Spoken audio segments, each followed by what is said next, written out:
Olá, muito boa tarde a você conectado conosco aqui pelo Notícias Agrícolas.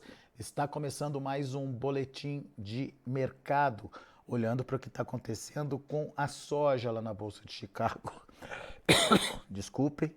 A soja até trabalhou de forma positiva, parte do pregão dessa segunda-feira, mas acabou encerrando aí com quedas de 1 a 2 pontos nos principais vencimentos.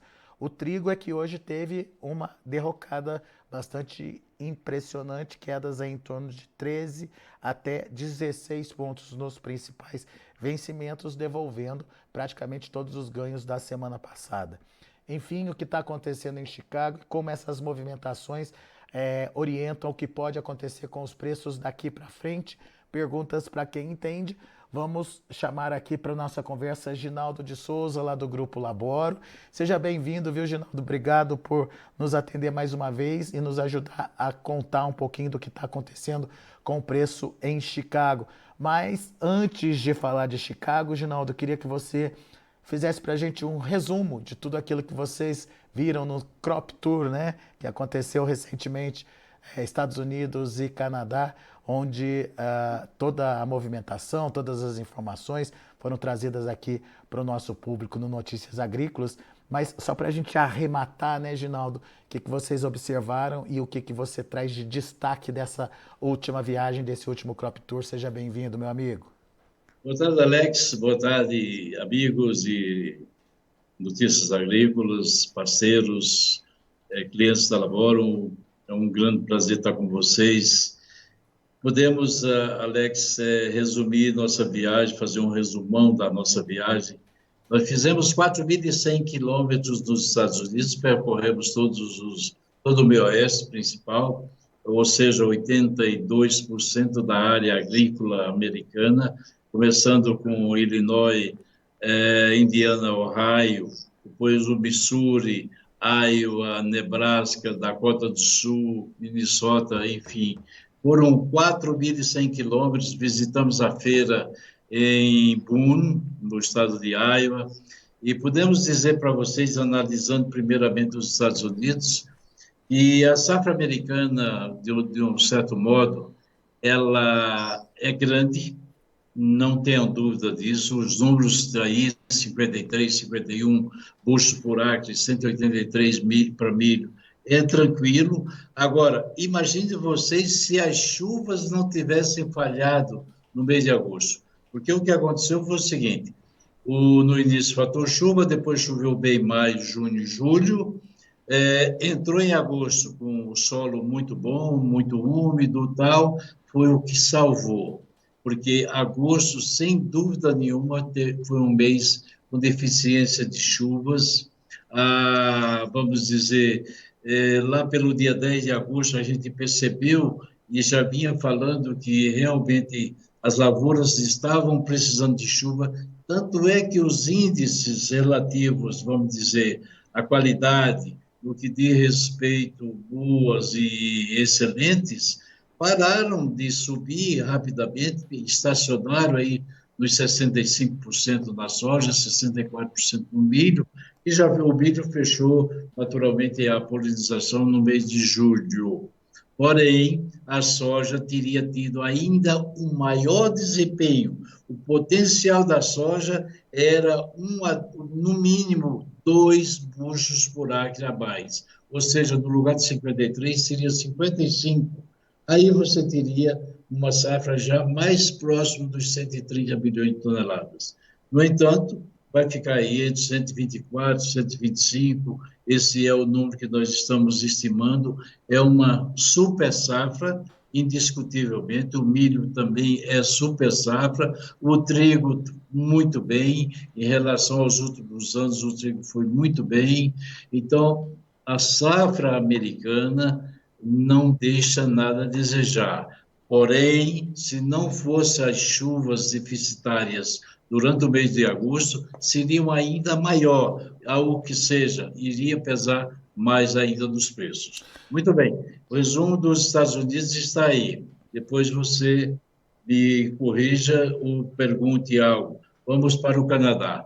Nós entramos no Canadá e o Canadá realmente foi o ano passado que fizemos a primeira viagem. O Canadá realmente nos surpreende a cada ano, porque as áreas do Canadá estão aumentando exponencialmente, vamos dizer assim. Eles vão produzir uma safra acima de 7 milhões de toneladas, mas eles têm um potencial muito grande. Teve, inclusive, produtores que nos falaram e esperam que o Canadá, em 10 anos, esteja aí produzindo, talvez até menos, esteja produzindo 20 milhões de toneladas de soja. As áreas de canola foram muito bem esse ano, tem uma produção quase próxima aí a 20 milhões. Soja é de 7.100 a 7.500, trigo de 35 milhões a 36. Quer dizer, o Canadá é um problema de clima, ou seja, são áreas bem mais frias, tem que adaptar sementes, etc. O produtor ainda não tem toda aquela tecnologia que tem o americano e que tem o brasileiro, mas o Canadá está crescendo. Isso vai ser, no futuro, mais mercadoria, mais oferta no mercado que vai acontecer.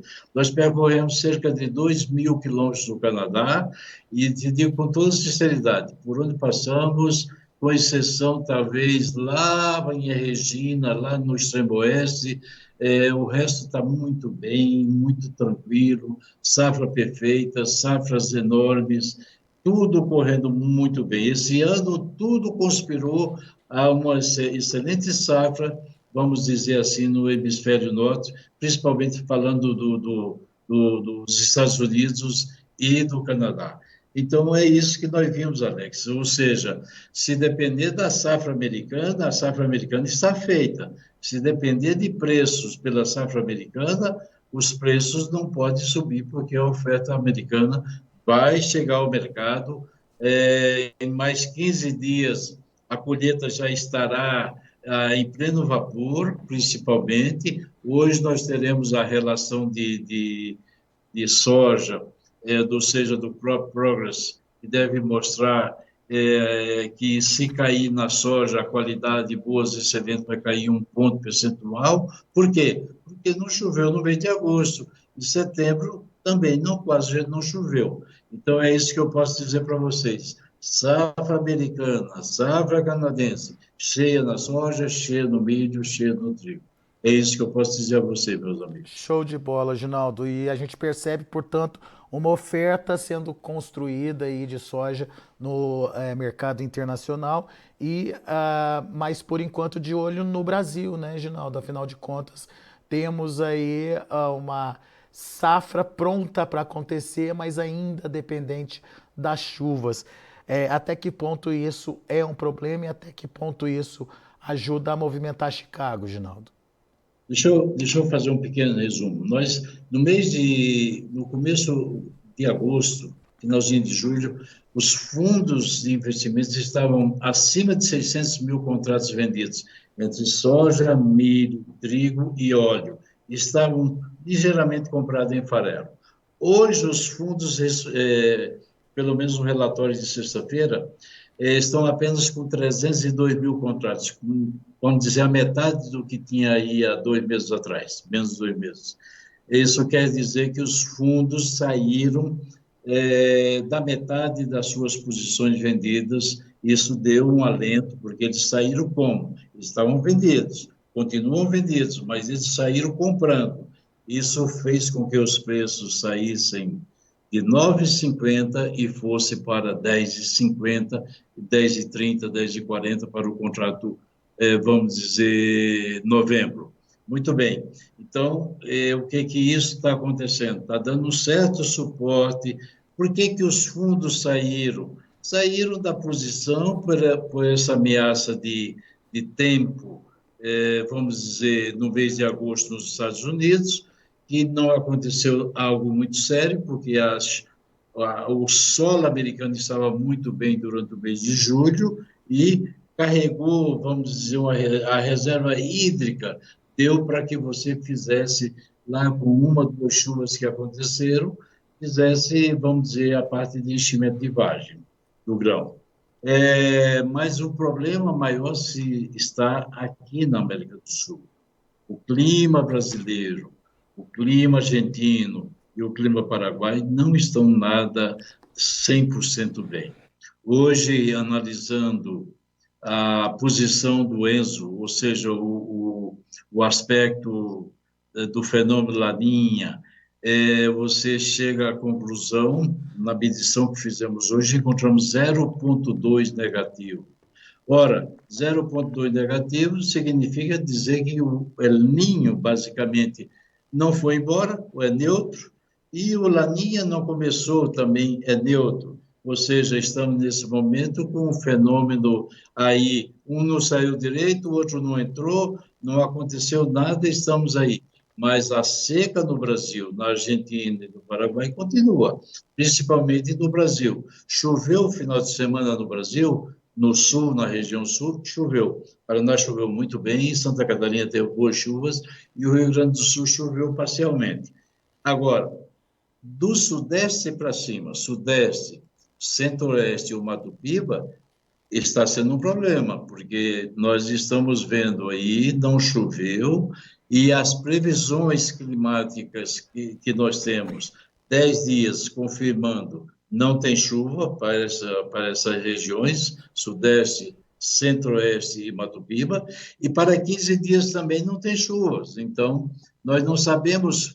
Todo mundo falou, já as chuvas vão entrar. Entraram, caiu chuva aqui no sul, esfriou, temperaturas caíram, foi muito bom, choveu bem no Paraná, Santa Catarina e parte do Rio Grande do Sul, mas e o Sudeste? E o Centro-Oeste?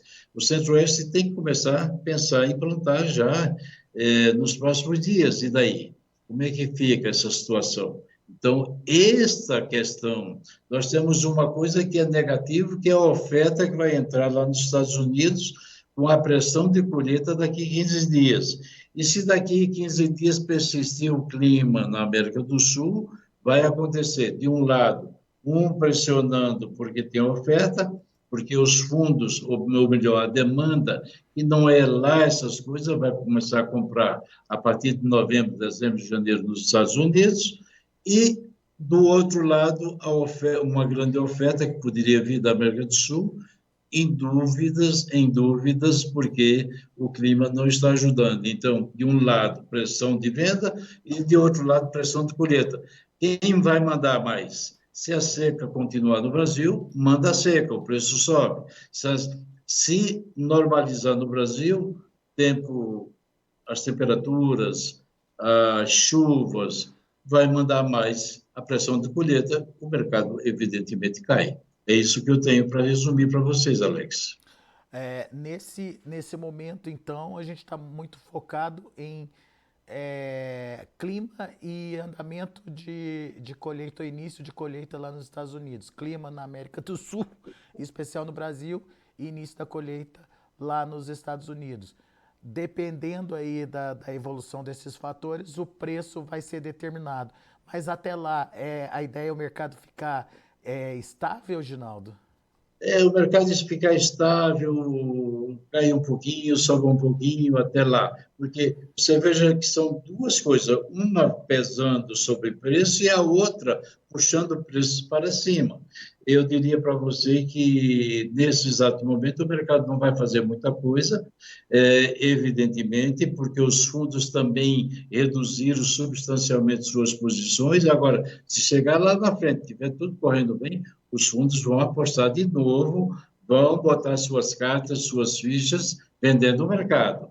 Mas, nesse momento, eles não devem fazer isso porque não temos segurança no clima da América do Sul, embora a safra americana esteja totalmente definida. Mas lá é pressão, aqui é outra história. Aqui é sobre a questão do clima, e o clima aqui, nesse momento, está irregular, Alex. Nós temos aí pela frente clima e oferta. A oferta pode não ter tanta força, mas o clima pode ajudar muito se isso acontecer de o tempo seco e quente continuar, principalmente no meio oeste. Muito bem. Ginaldo, vamos entender um pouquinho da movimentação de hoje em Chicago, porque hoje a Vamos. gente teve um dia até positivo, né, em boa parte aí do pregão e que acabou encerrando com quedas aí para Chicago.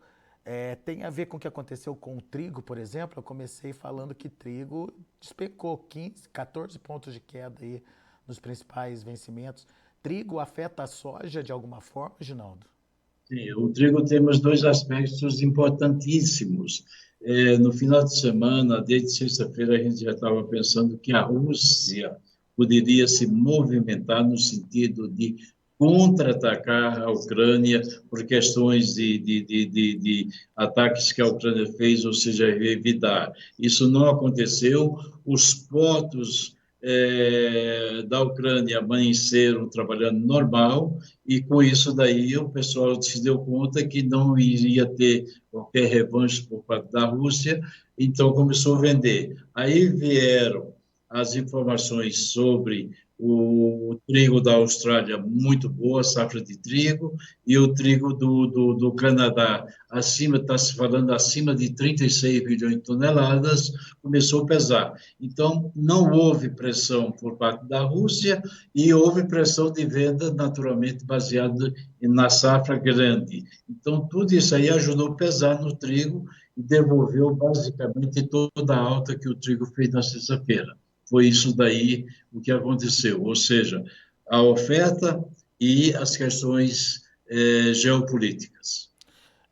E trigo contamina milho, que contamina soja no final das O contas. trigo contaminou o milho, que por sua vez segurou a soja. A soja chegou aí a trabalhar com 5, 6 de alta e não se aguentou, devolveu, caiu.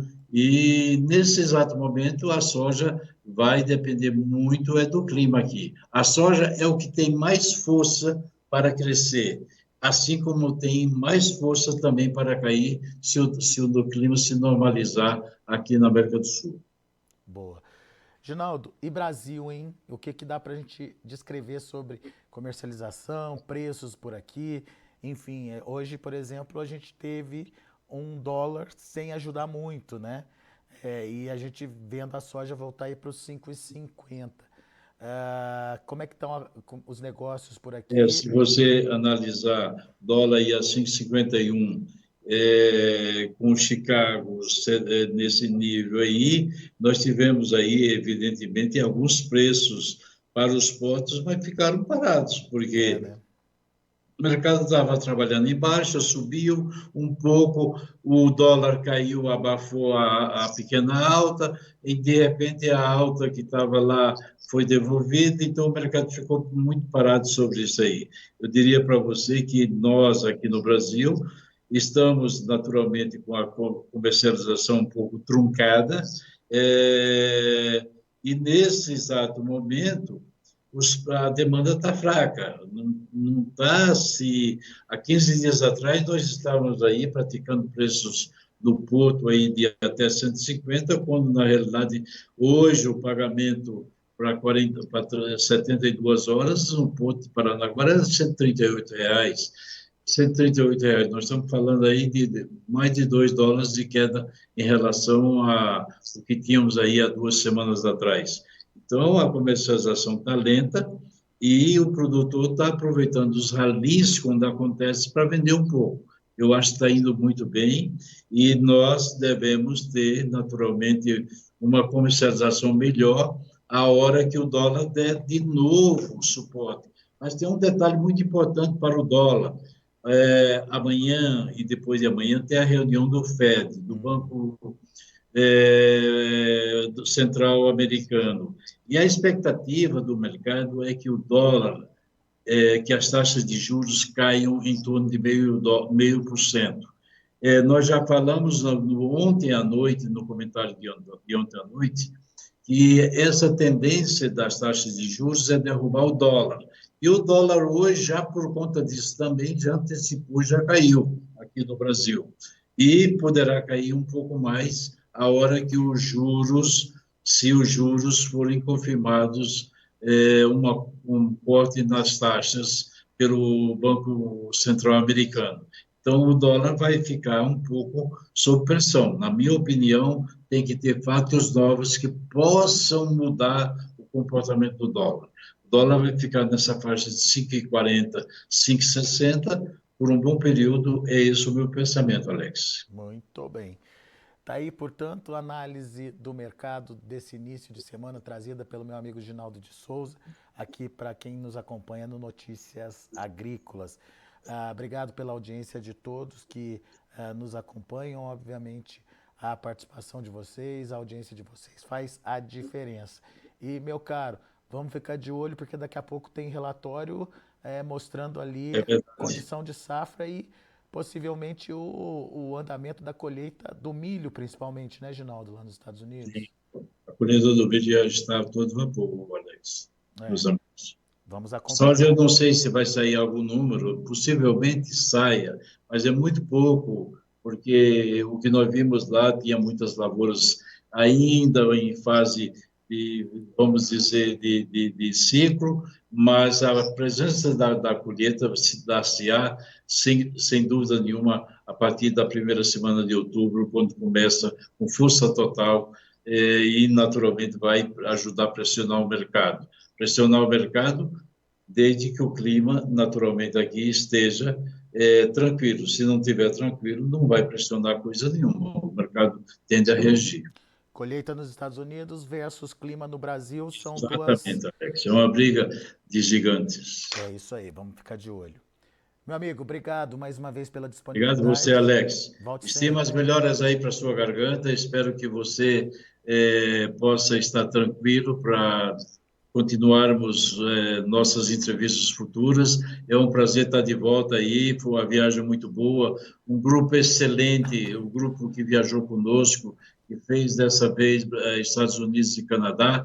O ano que vem já estamos planejando fazer Estados Unidos e China. China dentro das lavouras chinesa, tanto de milho como de soja, e também visitar fábricas chinesas. Já estamos em contato com empresas chinesas, amigas nossas, que estão trabalhando conosco para que o ano que vem possamos fazer isso aí. Então, fica aí o alerta. O ano que vem, Estados Unidos e China, esse pelo menos é o nosso objetivo.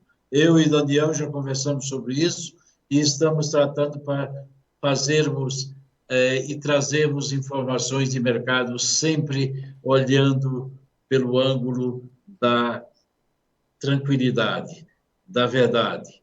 Aquilo que está acontecendo, trazendo para o nosso cliente, para o nosso parceiro.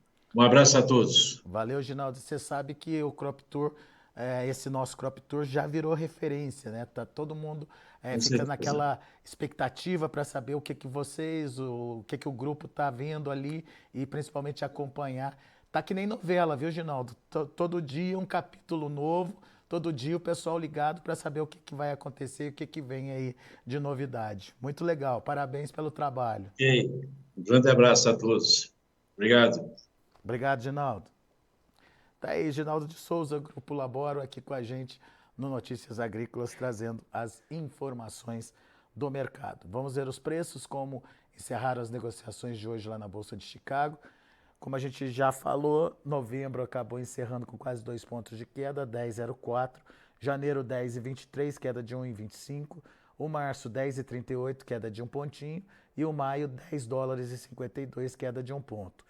Vamos ver o milho também, encerrando no vermelho. Dezembro, 4 dólares e 10 centes por bushel, perdeu 2,5. O março, 4,29, perdeu 1 ponto mais 75. Os demais você está vendo aí na tela também negativo. Vamos ver o trigo. Primeiro vencimento, dezembro, fechou com queda de 16 pontos, 16 pontos mais 25, a 5 dólares e 78 centes por bushel. E o março, 5,97, uma queda aí de quase 15 pontos nesse vencimento março. Os demais vencimentos também com quedas significativas. São esses os números de fechamento do mercado lá na Bolsa de Chicago. A gente vai ficando por aqui. Notícias agrícolas, informação agro relevante e conectada.